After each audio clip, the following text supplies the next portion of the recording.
श्रीमद् भागवत सुनने वाले सभी श्रोताओं को जय श्री कृष्णा, राधे राधे। पिछले पाठ में हम सबने सुना ध्रुव जी ने भगवान की दिव्य स्तुति की 12 श्लोकों से, क्योंकि नारद भगवान ने जो 12 अक्षर मंत्र दिया था, इसलिए ध्रुव जी महाराज ने 12 श्लोकों से भगवान की दिव्य स्तुति की।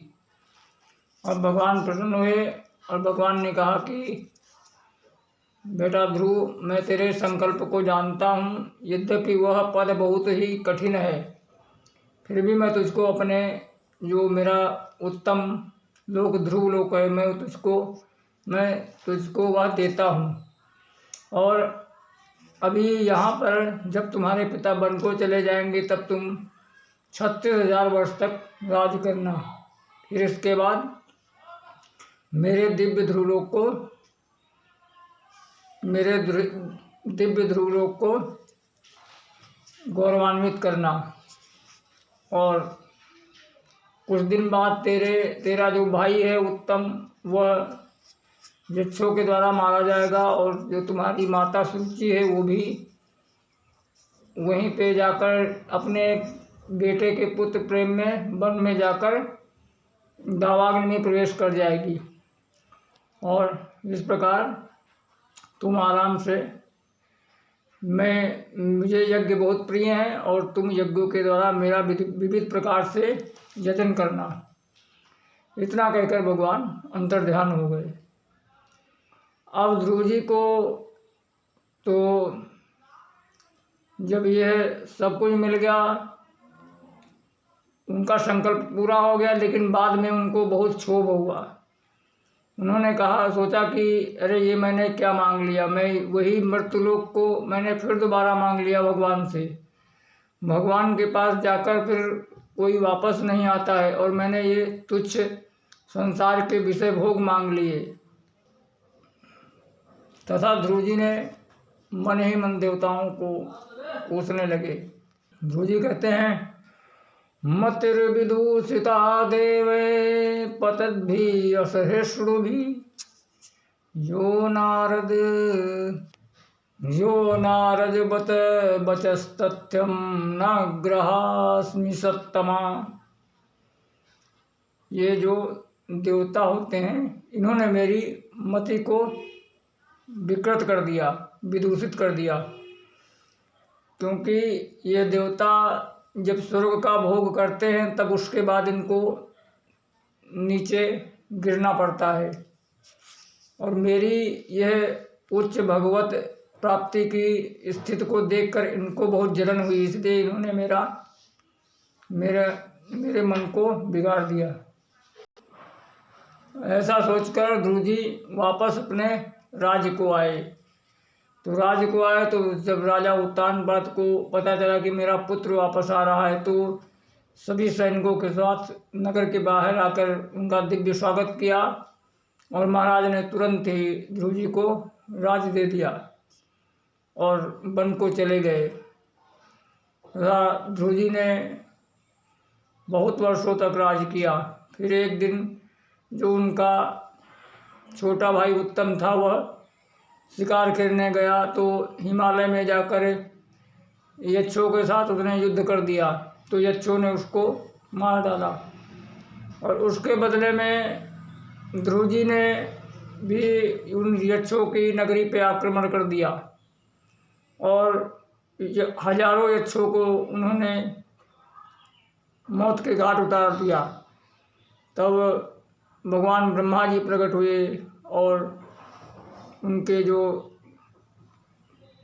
पितामह थे मनु महाराज, वो प्रकट हुए, और उन्होंने ध्रुव जी को समझाया कि बेटा, ये तुम जैसे भगवत भक्त को हिंसा करना ठीक नहीं है। और मनु महाराज कहते हैं, अलम वस्साति रोषेण तमो द्वारेण पाप बना। बेटा, ये क्रोध नरक का द्वार है, इसके लिए तुम जैसे भगवत भक्त को क्रोध नहीं करना चाहिए। तब ध्रुव जी ने युद्ध बंद कर दिया, और ध्रुव जी ने ये सभी को संदेश दिया कि हम केवल भक्ति करना ही नहीं जानते हैं, हम युद्ध करना भी जानते हैं। इसके लिए उन्होंने सभी जनता को और सभी समस्त विश्व को उन्होंने संदेश दिया कि केवल हम भगवत भक्ति ही करना नहीं जानते हैं, हम युद्ध करना भी जानते हैं। और इस प्रकार ध्रुव जी का जब परम धाम जाने का समय आया तब उनके पास मृत्यु देवता आए और बोले कि महाराज, मुझको स्वीकार करके ही आपको परम धाम में जाना है। तब ध्रुव जी ने कहा कि अच्छा ठीक है। तो ध्रुव जी का विमान आया था वो थोड़ा ऊंचा था, इसके लिए ध्रुव जी ने कहा ठीक है तुम नीचे बैठो। और मृत्यु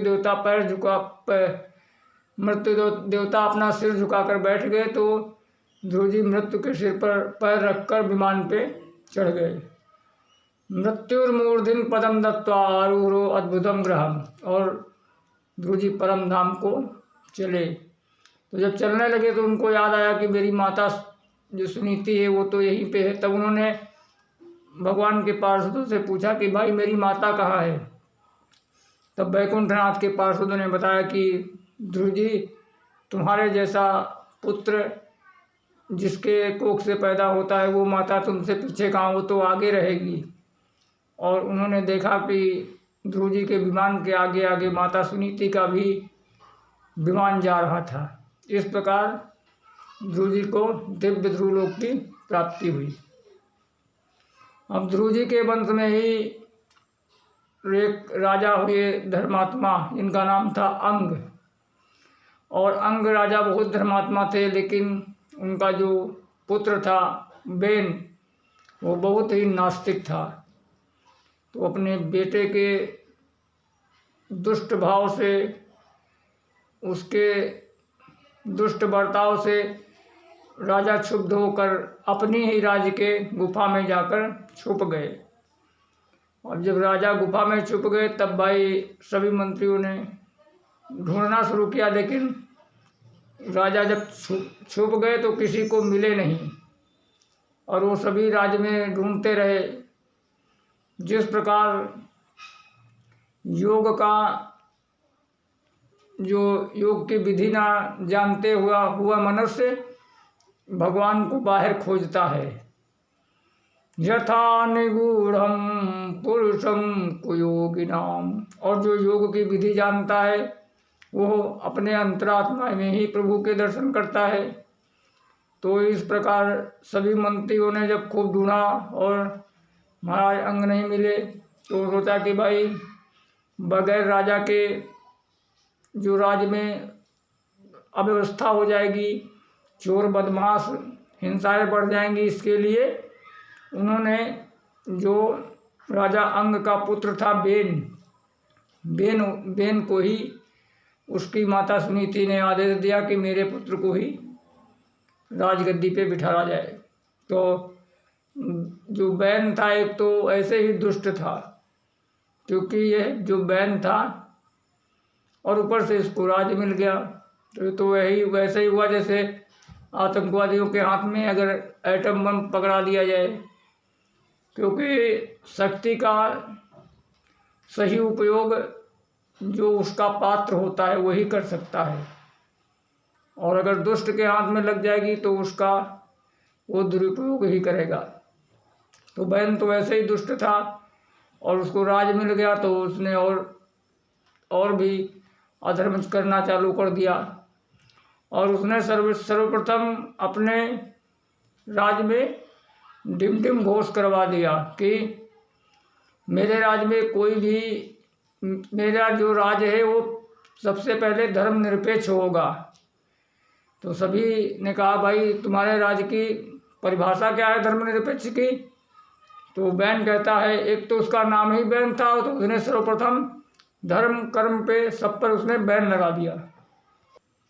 तो उसने अपने राज्य में ढिंढोरा पिटवाया और कहने लगा कि मेरे राज्य में न यष्टव्यम न दातव्यम न होतव्यम दुजा कुचित हित निवार्य धर्मम भेरी घोषेण सर्वथा। इसने कहा कि भाई मेरे राज्य में ना कोई यज्ञ कर सकता है, दयष्टव्यम न दातव्यम, न कोई दान कर सकता है, न होतव्यम, कोई भी द्विजातीय हवन या कोई भी धार्मिक काम नहीं कर सकता है। और उसने ये डिम डिम घोष करवा के सभी धर्म कर्म काम थे सब बंद कर दिए।